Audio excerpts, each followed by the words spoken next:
সকালে উঠে সবুজ কিছু দেখতে কিন্তু অনেক বেশি ভালো লাগে, তাই না? আমার কাছে তো অনেক বেশি ভালো লাগে। তাই তো একদম সকালেই চলে এসেছি নিজের ছাদে। এখানে কচি, কচি কিছু শাক হয়ে আছে। আমি তার উপরে একটু হাত বুলিয়ে দিচ্ছি। কি যে ভালো লাগছে! কোনো সার নেই, কোনো কিচ্ছু নেই। এত সুন্দর একদম কচি কলমি শাকগুলো হয়ে আছে। আমি জানি আমার প্রিয় ভাই-বোনেরা এই কচি, কচি শাকগুলো খেতে অনেক বেশি পছন্দ করেন, তাই না? আর এই তো তার পাশেই কিন্তু আমি সরিষা লাগিয়েছিলাম। সেখানেও কিন্তু অনেক শাক হয়েছিল এবং ফুলও ফুটে আছে। এখন কিন্তু সরিষার সময় না, তারপরেও কিন্তু বেশ অনেকগুলো ফুল ফুটে আছে। আর এদিকে আমার ফুল গাছ এবং আনারস গাছ, অ্যালোভেরা গাছ, অনেক গাছ আমি এখানে লাগিয়েছি। আর এই আনারস গাছটা কবে যে আনারস দেবে আমি জানি না। আমি অনেক অপেক্ষা করছি। কবে আনারস আসলে দেখতে পাবো। আমি কিন্তু ধৈর্য হারা হই না। এখনো অপেক্ষা করছি আনারসটা দেখার জন্য। আর এদিকে কচু শাক হয়ে আছে। কচু শাকগুলো পেড়ে নেব, কেটে নিয়ে যাব। তো দেখেন বৃষ্টি পড়ে গাছের কিন্তু মানে লুকটাই চেঞ্জ হয়ে গেছে। এখন তো প্রায় বৃষ্টি হচ্ছে, যার কারণে কিন্তু গাছগুলো খুব তাড়াতাড়ি বড় হয়ে যাচ্ছে। আর এদিকে দেখেন খুব সুন্দর একটা পিঙ্ক কালারের ফুল। এটা হয়তোবা পিঙ্ক কালারই হবে। খুব সুন্দর একটা ফুল। এটা হয়তোবা পেঁয়াজ ফুল বলে আমাদের এই অঞ্চলে। জানি না এর আসল নামটা কি। তবে দেখতে কিন্তু অনেক সুন্দর। আর এই তো হোয়াইট কালারের মধ্যে আরেকটা ফুল। এই ফুলের নাম সত্যিই আমি জানি না, কিন্তু অনেক সুন্দর। আর এই ফুলের কাছে আসলে না হালকা একটা ঘ্রাণ পাওয়া যায়, যেই ঘ্রাণটা আমার কাছে অনেক বেশি ভালো লাগে, অনেক বেশি। আমি জানি প্রায় অনেক বাসায় এই ফুল গাছটি আছে, তারা হয়তোবা নামটি জানতে পারে, কিন্তু আমি আসলে জানি না। আর এই তো আমার ছাদেই কিন্তু বেশ বড়সড় একটা মেহেদি গাছ লাগানো আছে। তো এই মেহেদির পাতাগুলো কিন্তু আগে হাতে দিতাম, মাথায় বেটে দিতাম। এখন আর দেওয়া হয় না।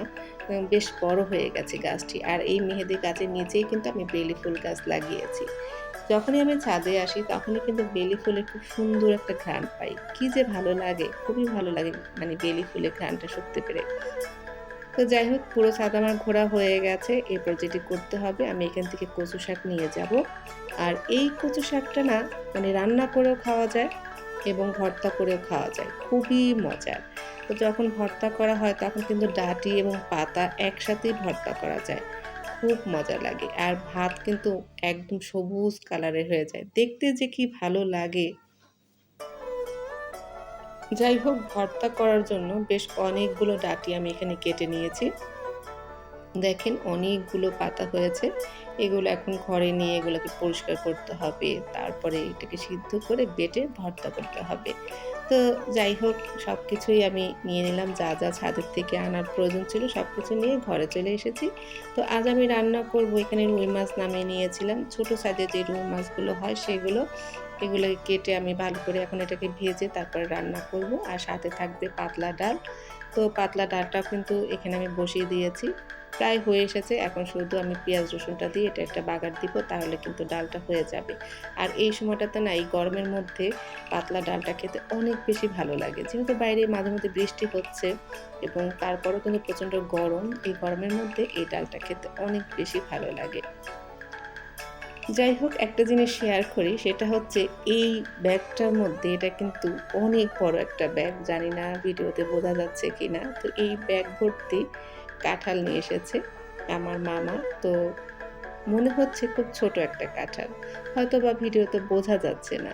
কিন্তু সত্যি কথা এই কাঁঠালটাকে নাড়াচাড়া করতে গিয়ে আমার অবস্থা টাইট হয়ে গেছে। কারণ কাঁঠালটা বড়, এত বড় কাঁঠালটা। এত ওয়েট ছিল কাঁঠালটার, আমি এটাকে পারছিলাম না যে এটাকে উঁচু করার শক্তিটা অবশ্য আমার ছিল না। অনেক মোটা এবং অনেক বড়। জানি না মামা এটা কিভাবে টেনে নিয়ে এসেছে।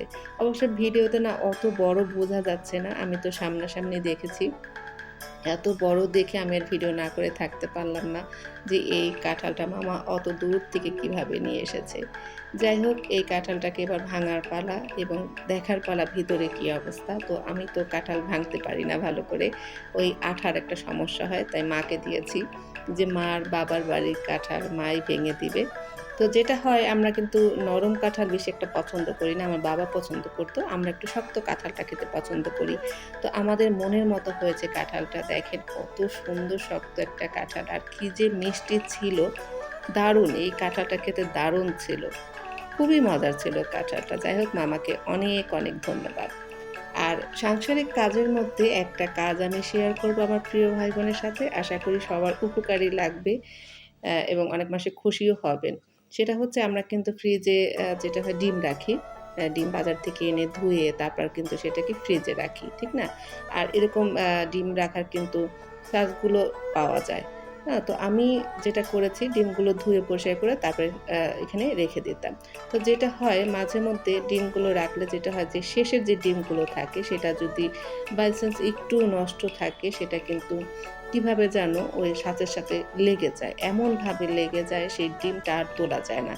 যাতে আমরা একটু চাপাচাপি করলেই কিন্তু ডিমটা ভেঙে যায় এবং পুরো গন্ধটা ফ্রিজের মধ্যে ছড়িয়ে ছিটে যায়। আর ডিম পচা যে গন্ধ সেটা তার মানে অপেক্ষা রাখে না বলার যে কীরকম গন্ধ হয়। তো আমি নিজের থেকেই বুদ্ধিটা বের করেছি যে ডাইরেক্ট না রেখে আমি ছোট, ছোট কাপড় ব্যবহার করব ছাঁচের উপরে। তারপরেই আমি ডিমগুলো রাখবো। এতে করে কি হয় কখনোই আর ডিমগুলো ওই ছাঁচের সাথে লেগে থাকবে না। যখনই আমি ডিম নিতে যাব তখন কিন্তু খুব সুন্দরভাবে উঠে আসবে। আশা করি আমার এই আইডিয়াটা আমার প্রিয় ভাই বোনের কাছে অনেক ভালো লেগেছে। আমার কাছে তো অনেক উপকার হয়েছে। তো আমার মতো যে আপুরা আছেন তারাও জানি অনেক উপকৃত হবেন এই ভিডিওটা দেখে। তো যাই হোক, সবার কাছে ভালো লাগলে কমেন্ট করে আমাকে জানাবেন। এরপর যেটি করেছি আমি, আমার ছাদে একটা আ কি বলে? তরমুজ গাছ হয়েছিল যেটা আমি নিজে লাগাইনি। কিন্তু যখন এটার বিচি ছিল, সেই বিচির থেকে কিন্তু হয়েছে এই গাছটা। নিজের থেকেই হয়েছে। তো সেখানে কিন্তু একটা তরমুজ ধরেছিল। আমি এর আগের ভিডিওতে দেখেছিলাম। খুব সুন্দর একটা তরমুজ হয়েছে। আর আমার মেয়ে সেটাকে কলম দিয়ে ফুটো করে চোখ, নাক, মুখ এঁকে দিয়েছে। তো যাই হোক আমি ১ম ভেবেছিলাম যে হয়তোবা পোকে খেয়েছে। পরে বুঝতে পারলাম যে এই কাজটা আমার মেয়েরই করা। যাই হোক তারপরে আমরা তরমুজটাকে কাটবো, দেখি ভিতরের কি অবস্থা। ১ম এ একটু কেটেই মনটা খারাপ হয়ে গেল যে সাদা, সাদা হয়েছে। এরপর যেটা দেখলাম যে না, তরমুজটা অনেক সুন্দর কালার হয়েছে। সত্যি কোনো মেডিসিন নাই তো, খুব সুন্দর কালার।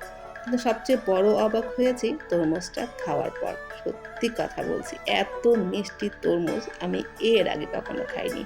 আমার মনে হচ্ছিল কে যেন হয়তোবা চিনিটাকে ভালো করে গুলিয়ে তারপরে তরমুজের মধ্যে দিয়ে দিয়েছে।